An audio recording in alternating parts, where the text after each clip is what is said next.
Hi friends, welcome to my channel. ఈరోజు Bigg Boss season 8 day 3 promo 1 అయితే release అయింది. ఇందులో నామినేషన్స్ ప్రక్రియ అయితే జరుగుతుంది. అంటే నిన్న జరిగింది సగం నామినేషన్స్, ఈరోజు ఇంకో సగం నామినేషన్స్ అయితే చూపించబోతున్నారు.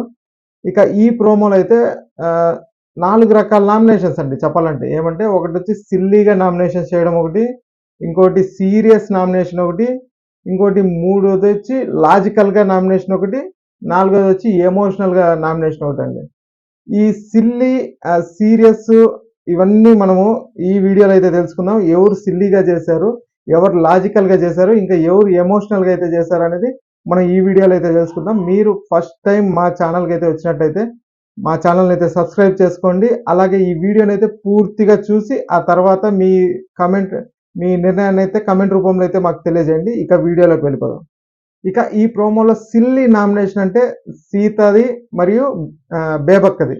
ఏమంటే ఇంకా వాళ్ళు ఆ వంటల గురించే మాట్లాడుతున్నారు. ఇందులో సిల్లీ నామినేషన్ ఏమంటే, మీరు నిన్నైతే కూర నేను ఏది చేస్తే ఆ కూరే అని చెప్పారు కదా, మరి నిన్న మాత్రం 2 కూరలు చేశారు. ఒకరికి సపరేట్గా చికెన్ ఒకటి, మళ్ళీ వెజిటేరియన్ వాళ్ళకి ఆలు కర్రీ ఒకటి అన్నట్టు చేశారు కదా.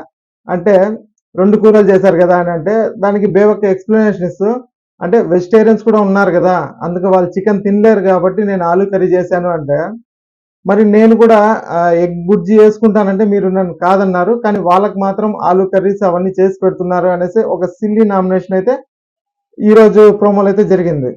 ఇంకా ఈ ప్రోమోలో సీరియస్ నామినేషన్స్ అయితే సోనియాకి మళ్ళా విష్ణుప్రియ మధ్యలో, ఇంకా అభయ్ నవీన్కి మణికంఠకి మధ్యలో, ఆ తర్వాత ప్రేరణకి మణికంఠకి మధ్యలో అయితే జరిగింది. ఇందులో సోనియా వచ్చి, నువ్వు సీరియస్గా బాధ్యత తీసుకోలేకపోతే సిల్లీగా నువ్వు హ్యాపీగా చిల్ అవుతూ నువ్వు పక్కన కూర్చో అన్నట్టు విష్ణుప్రియాని అయితే అనింది. ఇక అభయ్ నవీన్ మణికంఠతో మాట్లాడుతూ, అంటే నువ్వు సీరియస్గా ఎందుకు చెప్తున్నావు ఆయనకి, ఆదిత్య ఓం గారికి, తను ఎల్డర్ కదా, కాస్త నిదానం చెప్పిండొచ్చు అన్నట్టు చెప్తే మణికంఠ మాత్రం ఒప్పుకోట్లా. నేను నీతో మాట్లాడుతున్నప్పుడు ఆయన మధ్యలో రావడం, ఆయన చెప్పడం సజెషన్స్ ఇవన్నీ నాకు నచ్చలేదు. నేను మామూలుగానే సీరియస్గా ఉంటాను, నేను ఆ విధంగా చెప్పడం ఆ విధంగా పోట్రే అయిందేమో అతనికి అన్నట్టు మాట్లాడుతున్నాడు. అంటే నేను ఉండడమే అట్లా ఉంటాను అని మణికంఠ అయితే చెప్తున్నాడు ఈ ప్రోమోలో. ఇక సీత ప్రేరణ విషయానికి వస్తే, సీత చెప్తాంది ప్రేరణకి, అంటే నువ్వు ఎక్కువగా అరుస్తున్నావు, హ్యాండ్ రైజ్ చేసి మరీ ఎక్కువగా గట్టిగా అరుస్తున్నావు అన్నట్టు ఈ ప్రోమోలో అయితే కట్ చేశారు. ఇక విష్ణుప్రియ కూడా మణికంఠను అయితే నామినేట్ చేసినట్టుంది. దీనికి మణికంఠ సమాధానం చెప్తూ, నేను ఈ 3 days నీతో ఎందుకు ట్రావెల్ చేశా అంటే, నువ్వు మాట్లాడేటప్పుడు ఎలా వర్డ్స్ నువ్వు వదులుతున్నావో నేను గమనిస్తూ ఉన్నానంటే, దానికి విష్ణుప్రియ, అవునా అందుకోసం ఈ 3 days నాతో ట్రావెల్ చేసావని కాస్త వెటకారంగానే అనింది.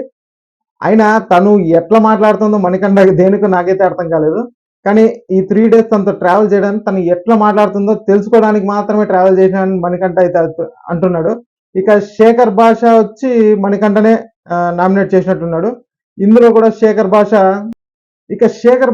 మణికంఠ విషయానికి మణికంఠకు చెప్తూ, నువ్వు ప్రతి దాన్ని రాజకీయం చేయాలని చూస్తున్నావు, ఎవరు ఏం మాట్లాడినా అదేదో నీకు ఆపాదించుకొని నిన్నే అన్నట్టు నువ్వు ఫీల్ అయిపోయి నువ్వు సపరేట్ కూర్చొని ఏదో నువ్వు తెగ బాధపడుతున్నట్టు అయితే నువ్వు కంటెంట్ ఇస్తున్నావు అని చెప్తే, దానికి మణికంఠ ఇప్పుడు అంటే మొత్తం తన లైఫ్ స్టోరీని అంతా చెప్తూ ఎమోషనల్గా ఈ ప్రోమోని అయితే ముగించాడు మొత్తానికి. ఇంకా మన ఫుల్ ఎపిసోడ్ చూసినప్పుడు ఇంకా ఎన్ని స్టోరీస్ అయితే చెప్తాడో మణికంఠ నాకైతే తెలుసు. కానీ తన పర్సనల్ విషయాలు నామినేషన్స్ లో డిస్కస్ చేయడం అనేది నాకైతే నచ్చలేదు. మరి మణికంఠ ఎందుకు ఆ పర్సనల్ విషయాలు చెప్తున్నాడు అంటే, ఆడియన్స్ నుంచి సింపతి పొందడానికే ఈ పర్సనల్ విషయాలన్నీ బయట పెడుతున్నాడా అంటే, వాళ్ళ మదర్ని దహనం చేయడానికి కూడా డబ్బులు అడుక్కొని మరీ చేయాల్సి వచ్చింది, ఇంకా మా నాన్న ఇది అది పర్సనల్ విషయాలన్నీ చెప్తున్నాడు.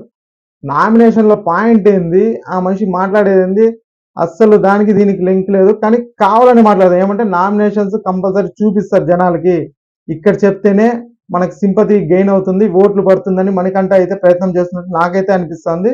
ఇక మీకేమనిపిస్తుందో ఈ ప్రోమోని చూసి మీ అభిప్రాయాలను అయితే కమెంట్ రూపంలో తెలియజేయండి. ఈ వీడియో మీకు నచ్చినట్లయితే లైక్ చేయండి. Thanks for watching.